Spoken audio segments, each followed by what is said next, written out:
Alam mo bang pwede mong gawing tuloy-tuloy na kita ang side income mo? At hindi mo kailangang magtrabaho habang buhay kung marunong kang magtanim ng passive income ngayon. Alam ko, marami sa ating mga Pinoy ang may sideline para madagdagan ang kita. Pero ang malaking tanong, hanggang kailan? Karamihan kasi sa mga side hustle natin, active income pa rin. Ibig sabihin, kikita ka lang kung may oras kang ilalaan.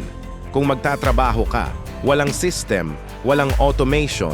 Kaya kahit kumikita ka ngayon, paano kung napagod ka? Nagkasakit? Or gusto mo lang mag-break?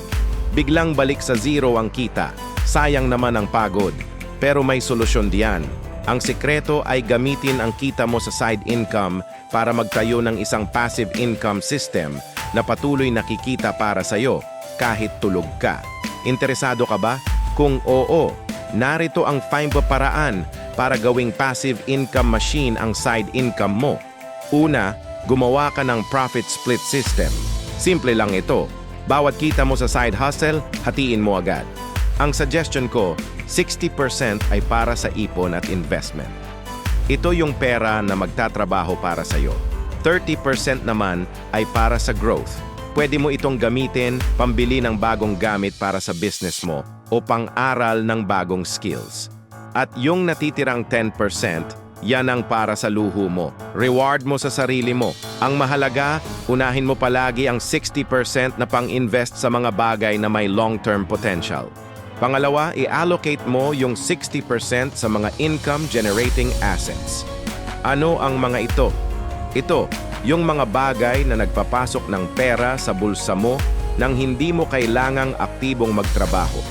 Halimbawa, pwede kang mamuhunan sa dividend-paying stocks, kung saan binibigyan ka ng kumpanya ng share sa kanilang kita. Pwede ring sa real estate rentals, kung may property ka na pwedeng paupahan.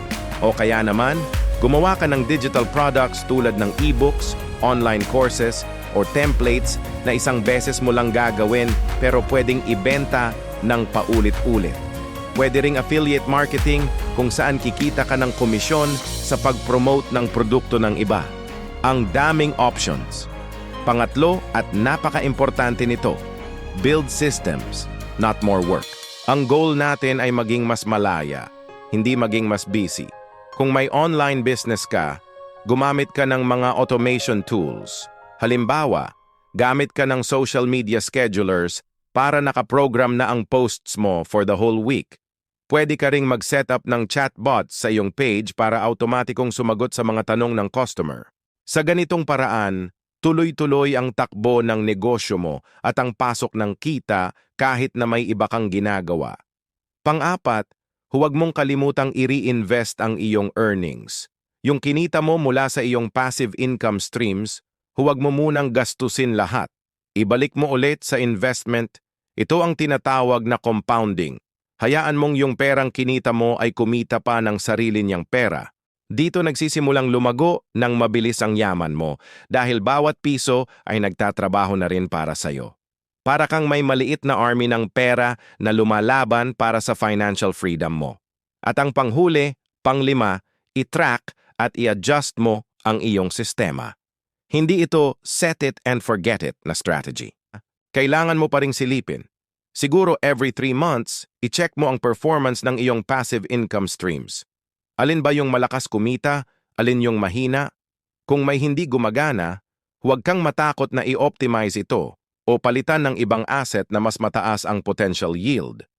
Ang market ay nagbabago, kaya dapat ang strategy mo ay flexible din. Tandaan, ang pagbuo ng passive income ay hindi biglaan.